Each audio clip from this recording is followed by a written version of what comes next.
آپ نے نام سنا ہوگا محمود غزنوی اور ایاز کا، ان کا باہم محبت کا رشتہ بہت گہرا تھا۔ ایاز ٹوٹ کے چاہتا تھا بادشاہ کو، اب دیگر مصاحبین حسد کرتے تھے، بغض رکھتے تھے، وہ کہتے تھے یہ کوئی کیا اس میں کرشمہ اور کمال ہے کہ بادشاہ اس کو اتنا ہی چاہتا ہے۔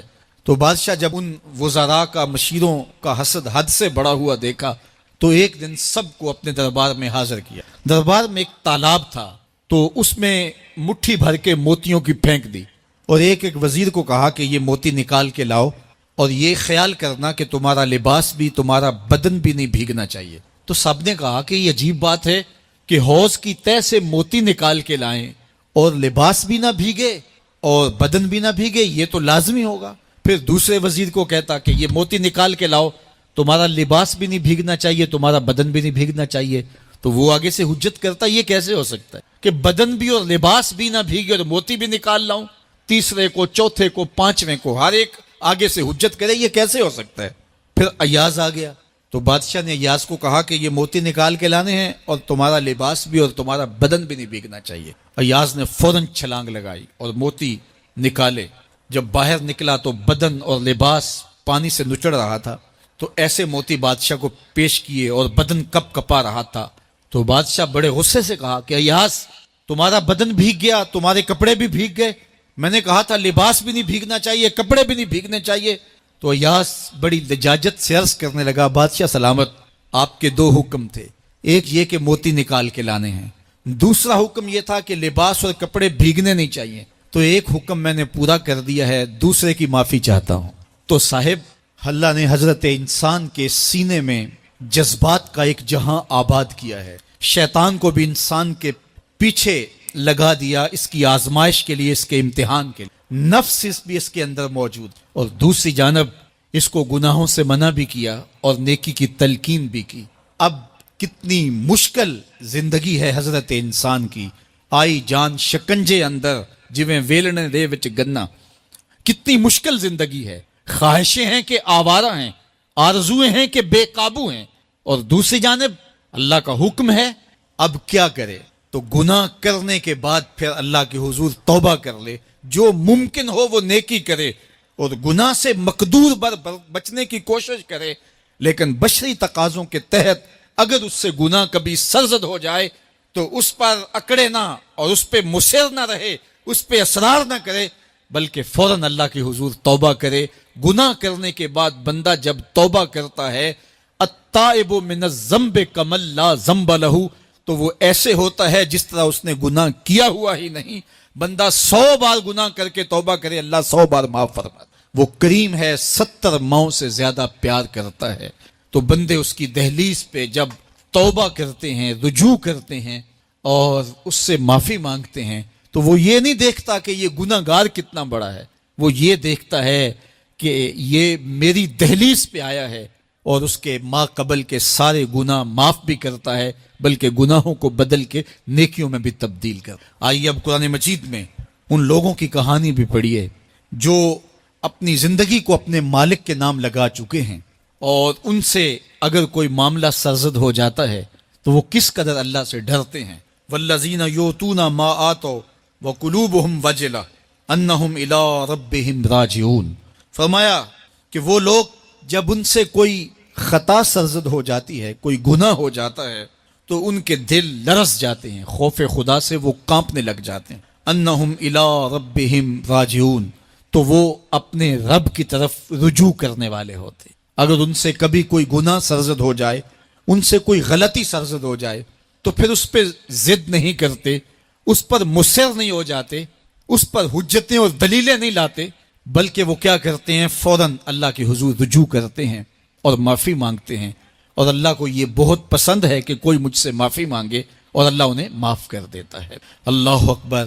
حضرت عبداللہ ابن مسعود رضی اللہ تعالیٰ عنہ فرماتے ہیں کہ مومن کی یہ شان ہے کہ جب وہ گناہ کر بیٹھے تو وہ یوں محسوس کرتا ہے جس طرح پہاڑ تلے آ گیا۔ یہ اس کی کیفیت ہے کہ گناہ کرنے کے بعد، نافرمانی کرنے کے بعد اس کا دل لرز اٹھتا ہے۔ وَقُلُوبُهُمْ وَجِلَةٌ، ان کے دل خوف خدا سے لرزنے لگ جاتے ہیں کہ ہم سے یہ گناہ کیوں سرزد ہو گیا، یہ تو اللہ کی ناراضگی کا سبب ہے۔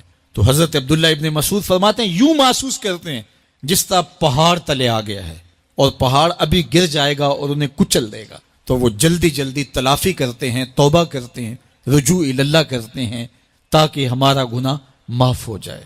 اور منافق کی مثال بھی بیان کی گئی، جب وہ گناہ کرتا ہے تو یوں محسوس کرتا ہے جیسے بدن پہ مکھی بیٹھی تھی، ہلکے اشارے سے اڑا دی۔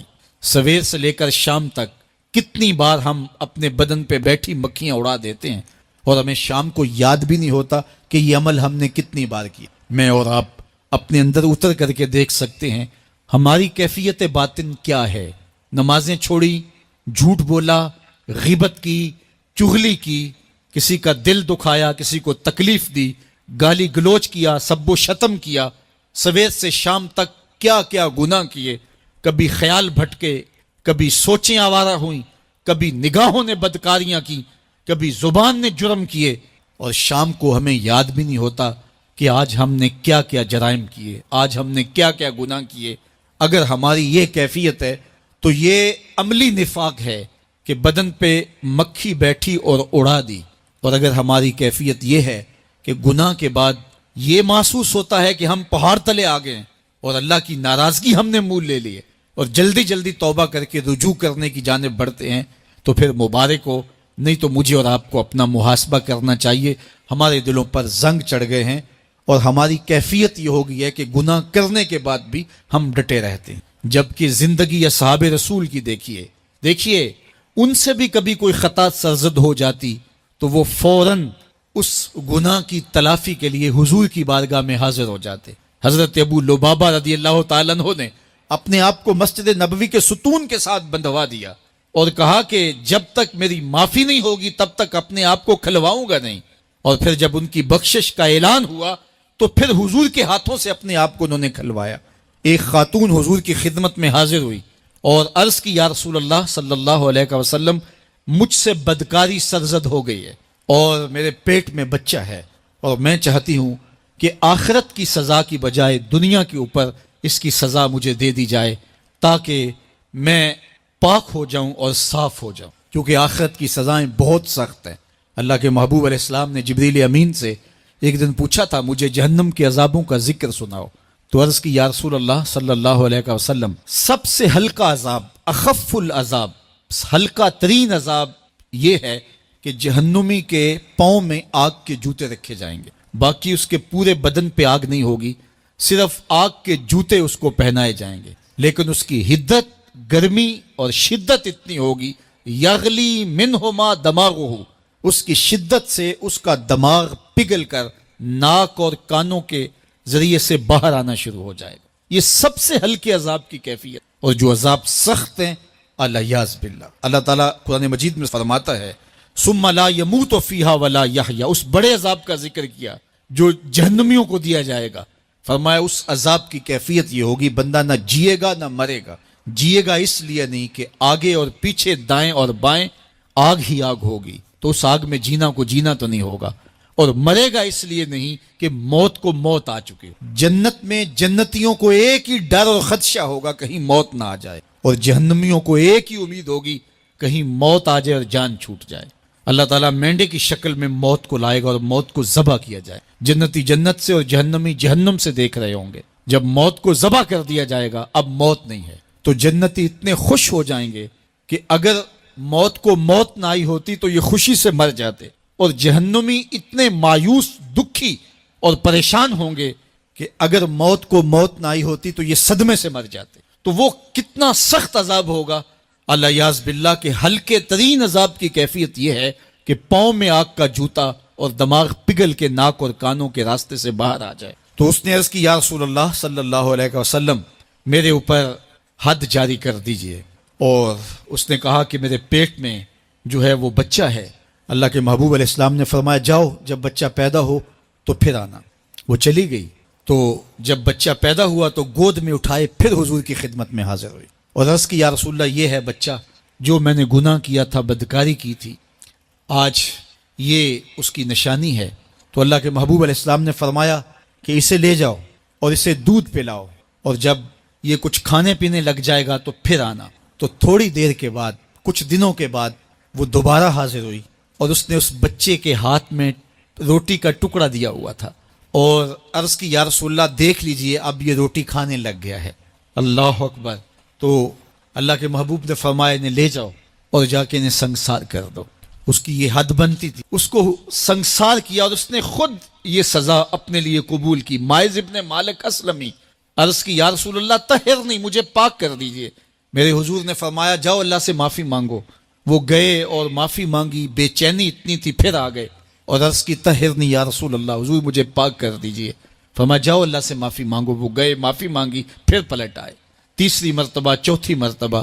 آقا کریم نے فرمایا فیما اطہرک، تمہیں کہا اللہ سے معافی مانگو، کریم ہے معاف کر دے گا، تم پھر پلٹ آتے ہو، تمہیں کس جرم سے پاک کروں؟ قال من الزنا، عرض کی مجھ سے بدکاری ہو گئی ہے اور میں چاہتا ہوں کہ دنیا پر فارغ ہو جاؤں۔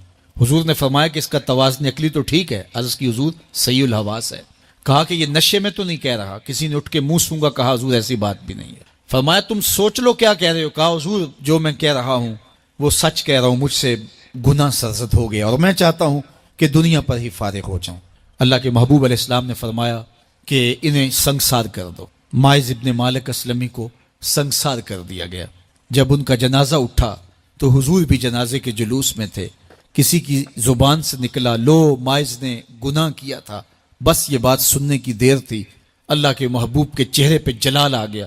فرمایا خبردار اگر کسی نے میرے ماعز پہ بات کی، میرے ماعز نے ایسی سچی توبہ کی ہے اگر روئے زمین کے تمام مسلمانوں میں بانٹ دی جائے لکفاہم، سب کی مغفرت ہو جائے، کہ انہوں نے اپنے آپ کو خود پیش کیا ہے۔ اب ماعز ابن مالک کا جنازہ اللہ کے رسول نے خود پڑھایا، بلکہ مسلم کتاب الحدود میں ہے کہ ان کے جنازے کے دوسرے دن یا تیسرے دن حضور ان کے ہاں تشریف لے گئے، اور جب آقا گئے وہم جلوسن، تو لوگ وہاں بیٹھے ہوئے تھے، تو میرے آقا نے فرمایا استغفروا لماعز، ماعز کے لیے بخشش اور مغفرت کی دعا کر۔ تو یہ بات ذہن نشین کیجئے کہ یہ وہ لوگ تھے کہ جن سے کبھی کوئی گناہ سرزد ہو جاتا تو وہ جلد توبہ کرتے، اور اس کی بڑی سے بڑی حد اور سزا بھی ہوتی تو وہ بھی کاٹنے کے لیے تیار ہو جاتے۔ میں اور آپ دیکھیں کہ ہماری زندگی میں اگر گناہ ہیں اور ہمیں سچی توبہ کی توفیق بھی نصیب نہیں ہے تو پھر ہم سوچ لیں کہ ہم کہاں کھڑے ہیں۔ دیکھیے اللہ دلوں کے بھید جانتا ہے۔ سچی توبہ یہ ہے کہ جو کیے پر ندامت ہو اور آئندہ نہ کرنے کا عزم مصمم ہو، پکا ارادہ ہو کہ یہ گناہ زندگی میں دوبارہ نہیں کروں گا۔ الگ بات ہے کہ پھر دوبارہ اس سے سرزد ہو جائے، لیکن جب وہ توبہ کر رہا ہو تو اس وقت اس کا پختہ عزم ہو اور اس کے دل کے کسی گوشے میں نہ ہو کہ چلو میں توبہ کر لیتا ہوں اور پھر ہو گیا تو پھر کر لوں گا، پکا عزم ہو کہ دوبارہ یہ گناہ نہیں کروں گا۔ اور اگر زبان سے توبہ توبہ کر رہا ہو اور دل میں ہو کہ ٹھیک ہے یہ تو صبح بھی مجھ سے عمل بد سرزد ہونا ہے، تو اللہ تعالیٰ سے یہ مذاق کرنے والی بات ہے، اور اللہ تعالیٰ سے جو مذاق کرتا ہے وہ کہاں کھڑا ہے وہ خود سوچ لے۔ وہ کیا کسی نے کہا تھا کہ توبہ کی، پھر توبہ کر کے توڑ دی، میری اس توبہ پہ توبہ توبہ توبہ کر اٹھی۔ تو ایسی توبہ نہیں ہے کہ جو رسماً کسی مجلس میں چلے گئے، کسی اجتماع میں چلے گئے تو سب لوگوں نے توبہ توبہ کی تو وہ بھی توبہ توبہ کرتا رہا، لیکن اس کا عزم مصمم پختہ ارادہ نہیں تھا گناہوں کو چھوڑنے کا، تو یہ توبہ نہیں، یہ مذاق ہے۔ اس لیے اللہ کے حضور سچی توبہ یہ ہے کہ ما قبل کے گناہوں سے ندامت پیدا ہو جائے اور سچے دل سے ارادہ کیا جائے، پختہ عزم کیا جائے کہ دوبارہ میں یہ گناہ نہیں کروں گا۔ یہ الگ بات ہے کچھ عرصے بعد اس سے پھر سرزد ہو جائے، پھر وہ گناہ ہو جائے تو پھر وہ پکی توبہ کرے، تو 100 بار بھی گناہ کرے گا، 100 بار بھی توبہ کرے گا، اللہ 100 بار قبول۔ لیکن اندت توبہ اس کا عزم مصمم ہونا چاہیے، اس کا عزم پختہ ہونا چاہیے۔ محض لفظوں سے توبہ توبہ پکارنا اور دل توبہ نہ کر رہا ہو اور دل عزم مصمم نہ رکھتا ہو تو یہ توبہ نہیں ہے۔ اس لیے سچی توبہ اللہ کے حضور اپنے گناہوں کی پیش کرنی، یہ اہل ایمان کا طریقہ ہے۔